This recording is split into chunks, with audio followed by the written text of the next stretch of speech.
alors ni ñu leen ko doon waxee ci ñaareelu pàcc bi dinañ ànd ak yéen ci entretien beeg Birahim Seck ak suñu gan Ngamdi Niang ñu fas yéene waxtaan ci wàllum bâtiment. Abdoulaye Sow nekk suñu gan nekk maire APR bu Kaffrine vice-président fédération sénégalaise bu football. Il est 7h40 RFM ñu ngi dalal tey ci suba Faratal vice-président festival de jazz bu Saint-Louis. On se retrouve à 8h inchallah tout à l'heure.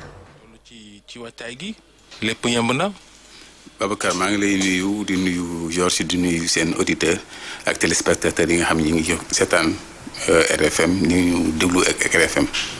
di leen gërëm ci dalal bi nga ñu dalal tey mais nga bëggoon rek nga may ma tuuti balaa may dugg ci loolu parce que bërki démb yàlla dafa def ñu ñàkk suñu benn président ancien président Bassirou Sarr Aline Badara Sarr moom lañu ñàkk bërki démb ñu ñàkk bërki démb subitement à la veille de la préparation du festival ñaanal ko yàlla xare ko aussi di nuyu seen auditeur ak téléspectateurs yi nga xam ñi ngi seetaan RFM ñu déglu ak RFM di leen gërëm ci dalal bi nga ñu dalal tey mais nga bëggoon rek nga may ma tuuti balaa may dugg ci loolu parce que bërki démb yàlla dafa def ñu ñàkk suñu benn président ancien président Bassirou Sarr Aline Badara Sarr moom lañu ñàkk bërki démb ñu ñàkk bërki démb subitement à la veille de la préparation du festival ñaanal ko yàlla xare ko àjjana moom yeneen précurseurs yi nga xam ne nekkoon nañu fi yàlla jël leen fi ku mel ni suñu grand Assane Fall xamoon nga ko bu baax a baax ak ñeneen ñi nga xam ne jóge nañ fi ñaan yàlla xare leen àjjana yërëm leen ti yeexuñu beneen message bi may lancé aussi démb yëg nañu suñu maire bi nga xamante ni mooy maire de la commune de Saint-Louis nekk collaborateur festival aussi mu am mandat de dépôt ñu ñaan yàlla jàppale ko lépp li nga xamante ni daal yoon la yàlla na ko yàlla def ba nga xam ba mu retrouver waat sa liberté loolu laa doon wax pour wax nag festival bi ñi ngi ci préparation yi ñi ngi ci dernière ligne droite préparation comme ni ñu koy waxee ndax incha allah suba mooy lancement bu festival international de jazz ñu ngi ci 33e édition du festival international événement bu nga xamante ni c'est un événement majeur au niveau du Sénégal parce que événement bu am fanweeri at ak ñett def yaakaar naa ne événement bu mag la ci lañ nekk nii ñu ngi koy préparé yaakaar nañ ni bu ñu yàlla jàppalee li ñu war a def yëpp def nañ ko dañu ñaan yàlla mi dara tëwul nag mu jox ñu kàttan ñiy ñëw ñu ñaanalee ñu ñëw ci jàmm dellu ci jàmm ku ci nekkoo fi ñëwee gis sa bopp ci li ñuy def. nga ne daanaka lépp yem na kon y a pas de problème de finance ndax lourdeur organisation logistique ak lu ñu mel lépp yem na ci wàllu koppar ak lépp. non lépp yem na moom Georges mu ñu ko wax nag moom. ndax bu ñu amee budget boo xamante nekk na ci 200 millions. amagoo 100 millions mënoon lépp yem na. amuñu 100 millions amaguñu 100 millions mënoon lépp yem na donc ñi ngi def li nga xamante daal moom la ñu mën a def ak yaakaar ni loolu war na mën a indi li ñu def daal mooy yaakaar na ni li ñu am ci activité ak partenaires yi nga xam ne ñuy jàppale dinañ yaakaar ni dinañ mën a tenir festival bi. lii diisal budget bi rawatina moom mooy tête d'affiche. ren da ngeen di wut ku am dayoo wala déet da ngeen di yem rek ci yu yemamaay yi. non am nañu parce que tête d'affiche bu ñuy wax ak yu am dayoo ak leneen parce que c'est relatif parce que Babacar ki muy déglu muy musicien bu ndaw mën a nekk moom tête d'affiche yi moom ku ci nekk ki ngay gis ci programme bi tête d'affiche la ci yow donc ñi ni indi ci programme bi yaakaar na ni ku ci nekk di nga mën a gis sa bopp ni ki ni indi ni tête d'affiche la pour yow mën na nekk programme parce que ku mel ni Aline War boo ko amee am nga ni tête d'affiche la ku mel ni Sixten groupe bu Sixten tête d'affiche la am nañu tête d'affiche chaque soirée am na tête d'affiche bu nga xamante ni mën na valoriser teg programme bu nga xamante ni ku nekk ku ñëw di nga gis sa bopp ci jazz bi ñu wax def su incha allah. 33e édition tête d'affiche nga jàpp ne peut-être ku ne mën naa nekk tête d'affiche lan mooy lu yees lu ren li d'autant que vous êtes à votre 33e édition te ngeen bëgg chaque fois di yóbbu festival bi ndax festival international la. fi gën a kawe. bon dañ ko bëgg yóbbu fu gën a kawe mais wolof dafay wax lu am solo dafa ni wolof dafay wax ni ku sa mbootu matul doo wut rogganti. les gens ont bien voulu que nañu indi par exemple ku mel ni El bi encore nañu indiwaat tel mais suñu amul doole boobu duñ ko mën a def. festival bi tolloon na fu nga xamante ni mënoon nañu am doole yooyu pour am artistes yu mag yooyu ñu tudd mais amaguñu doole yooyu moo tax bi ñu tolloo fi ñu toll nii dañuy def li nga xamante ni moom lañ tolloo suñu doole parce que bëgguñu ëllëg si biir aussi def li nga xamante ni buñ ci génnee dañuy am ay yeneen problème moo tax li ñu tollool am nañu au moins ay partenaires yu nga xamante ni ñu ngi ñuy jàppale si loolu ba ñu am ay tête d'affiche yu nga xamante ni tey fi tey daan mën a valoriser tête d'affiche yu mag yooyu ñu doon am kon daal da ngeen di riñaan. oui da ngeen di riñaan rek. riñaan mooy. puus ndànk rek. non puus yu ndànk xam nga dañuy bëgg rek def li tolloog suñu doole. nga xam ne ëllëg si bu ñu génnee si loolu ku si nekk di nga gis sa bopp mais bëgguñu ni par exemple daan indi am nga yàlla daf ñu sutura ñu dem def 2017 ñuy organiser 25 ans au festival de jazz dañu indi benn artiste bu nga xamante ni bi ñu koy indi Marcus Miller cachet rek 40 millions la woon sans compter billet d'avion am Texas New York ak prise en charge am ak leneen ak leneen. mais ça on vous reproche souvent ne leen da ngeen tamit xàcc fu sori quoi. doole bëriwul mais xam nga fay 40 millions benn musicien mu ñëw bari na. parce que ñi bëgg jazz bi intéressé leen am na Marcus Miller il ne peut pas voir ça aux États-Unis mu ñu gis feneen da ngay gis un Africain un Français boo xamante ni ba xamee. oui d'accord mais gars yi nee nañ festival de jazz avec peut-être les musiciens locaux africains ñu jëmale côté boobu. mais Babacar c'est la même critique yow li nga may wax noonu keneen danaa la non indil leen ñu artistes yu mag yi fi nekkoon daaw les gens sont nostalgiques indil leen ñu artistes yu mag yi da ngeen wàcc plateau festival bi parce que on avait voulu faire au moins la promotion dire que ni am na ñu nga xamante ni ñi ngi def jazz bi def ñëpp bëgg nañ ko li ñuy def musique bi ñuy def ñëpp bëgg nañ ko moo tax ñu bëgg indi ñooyu ñuy ñëw mais toujours est-il que mënoo wër gàmmu ñëpp parce que Georges li koy neexul Babacar liy neex Moussa neexul Mademba te loolu mooy suñuy problème actuellement mais nag on fait juste le minimum ba fexe ku si nekk gis sa bopp si li ñuy def. waaw festival bi foog mu ànd ak yeneen foog tourisme dox xëy na ngir festival bi am doole est-ce que tourisme mi ngi dox bu baax ca Saint-Louis. Babacar origine festival bi moo doon prolonger la saison touristique. parce que syndicat d'initiative ak centre culturel français ñoo waxoon ni par exemple la saison touristique dafay gàtt bu gàttee bu jeexee par exemple dootuñu am activité hôtel yi si ëpp dañuy wàññi seen personnel 50% ak leneen ñun nañ créer événement bu nga xam ne dana mën a prolonger la saison touristique loolu mooy origine festival depuis 3 mois 4 mois boo woote woon hôtel boo ci mënti woo danay wax hôtel yi fees na donc au moins fii léegi weer di nga gis ni hôtel yi dinañ dundaat ku si nekk di nga jëlaat personnel bu nga xam ni ki jaay gerte dina si gis boppam keneen ki nga gis boppam am nañu foire artisanale am nañu foire commerciale yi nga xam ne ñi ne am ci biir festival bi dana permettre sur le plan économique Saint-Louis mën a gis si boppam loolu moo doon objectif festival yi fexe ba nga xam ne sur le plan économique danañ mën a booster l'économie de Saint-Louis à travers le festival notre objectif maintenant c'est d'aller au-delà de 4 jours 5 jours que mu nekk festival de 10 jours nga xamante ni au-delà de loolu population bi danañ gën gis seen bopp si li ñuy def. Abdou Diouf festival bi neexoon na ko. Abdou Diouf am déet. président de la République. ay jamono bi muy nekk ci boppu réew mi. oui ñi toppanteeg moom itam Macky Sall am na ab période bu nga xamante ne jàppale leen. jàppale gu ngeen apprécié woon. est-ce que ñi impliqué wu nañ ci festival bi. non président de la République Abdou Diouf il faut ñu rendre un hommage parce que dans les années 96 Babacar président de la République Abdou Diouf c'est un homme de culture. il a mis à la disposition du festival d'âge l'avion présidentiel pour dem jëli ay musiciens ay têtes d'affiche indi leen Sénégal. les gouvernements yi passent yëpp ku si nekk du président Ablaye Wade ils ont fait avec Ousmane Masseck Ndiaye ils ont fait leur devoir en accompagnant le festival.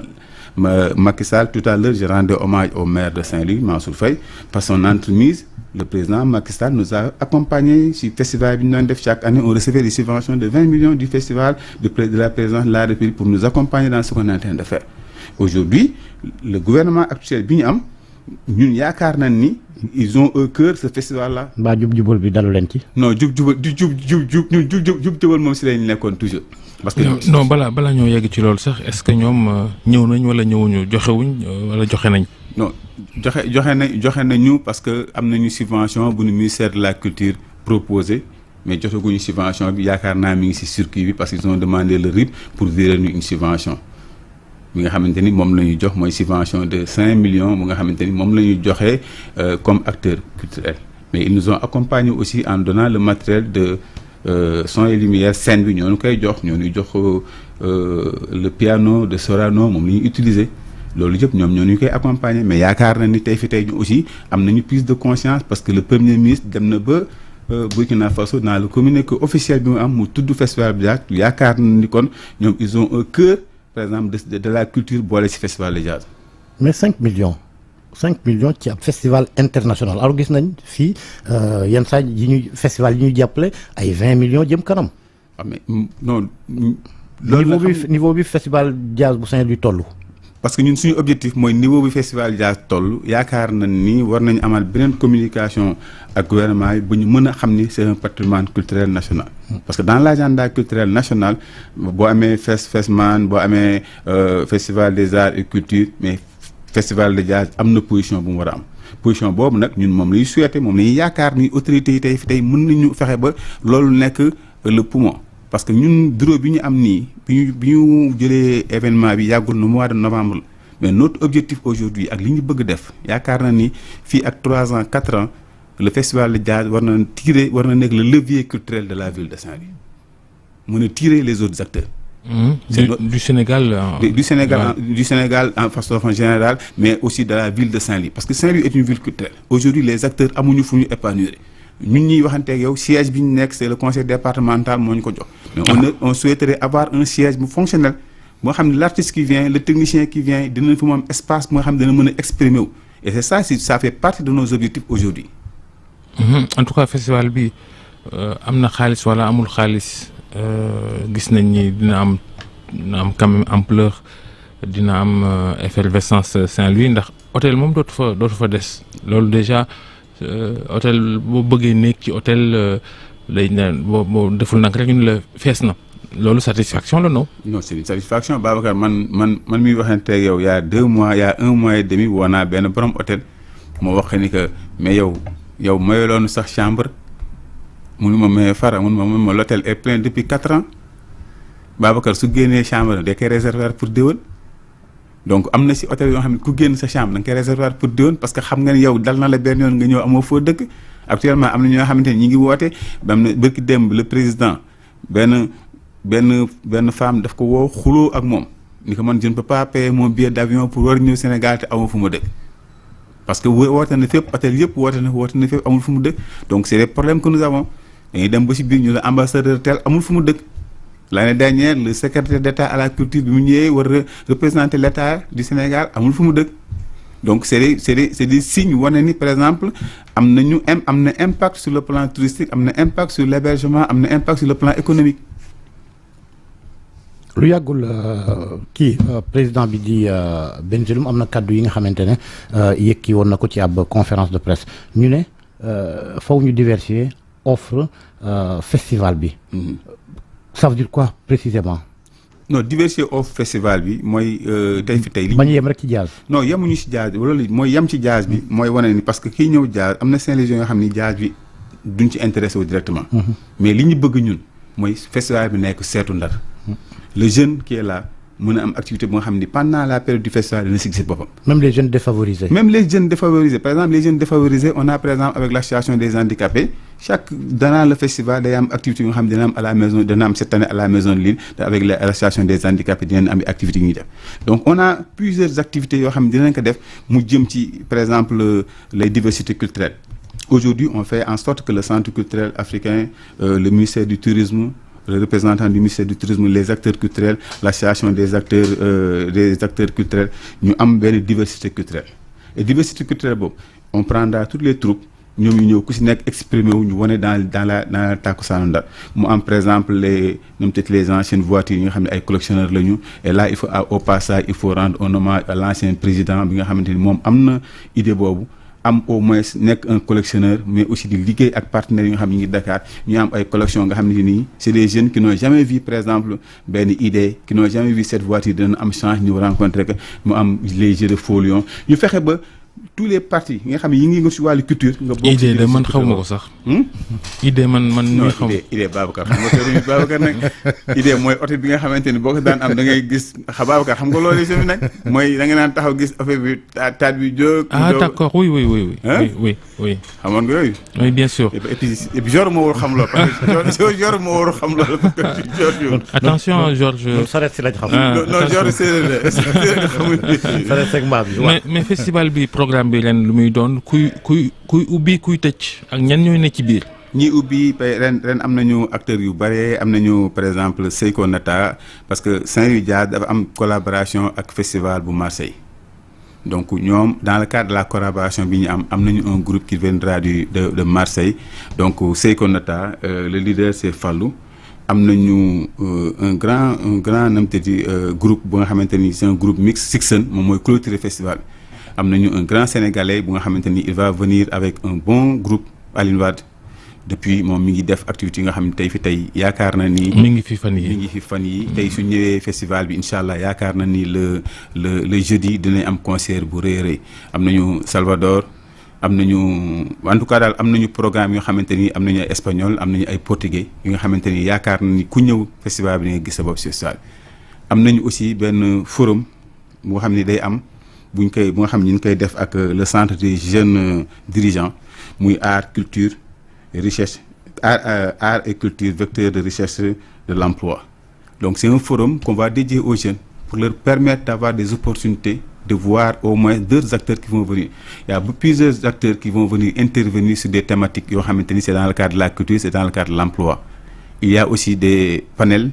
projection de films. Donc pour vous dire qu'il y a un panoplie d'activités qui a été mise en place pour accompagner la population, pour faire en sorte. Nous avons aussi un grand concert off qu'on va offrir par exemple à la population jeune le dernier jour du festival.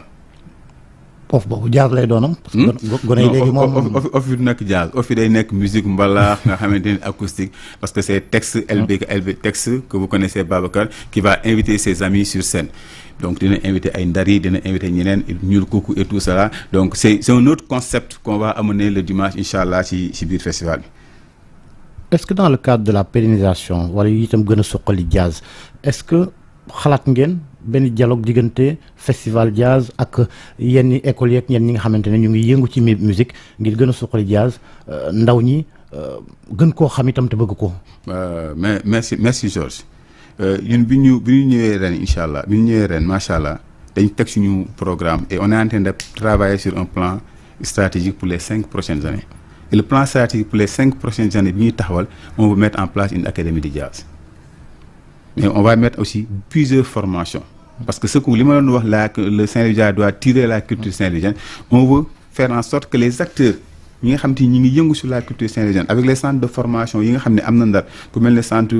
culturel Abifay, qui forme des jeunes sur les métiers de son et de lumière, nous allons collaborer avec eux. Le centre peut former les jeunes par le biais de l'association Saint-Louisien. Nous avons des autres activités culturelles sur la littérature et autres là, que la culture que nous voulons accompagner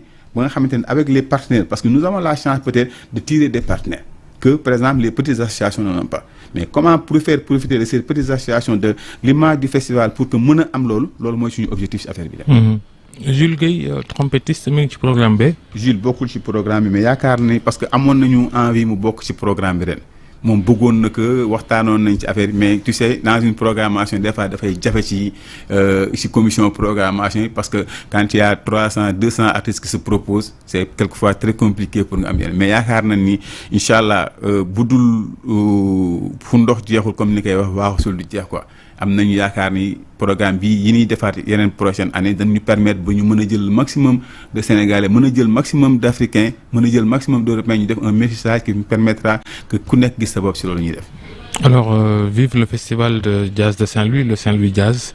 ñu wax ni ëllëg lay door 33e édition yi jeex dimanche jërëjëf Faratal yow yaay vice-président bi vice-président festival bi sa njiit moom mooy. wala boog président bi mooy Benjeloun moom mooy njiit li jërëjëf Georges jërëjëf Soxna Nata. Merci Babacar. Crédit Fon foo dégg crédit mooy lebal la téléphone.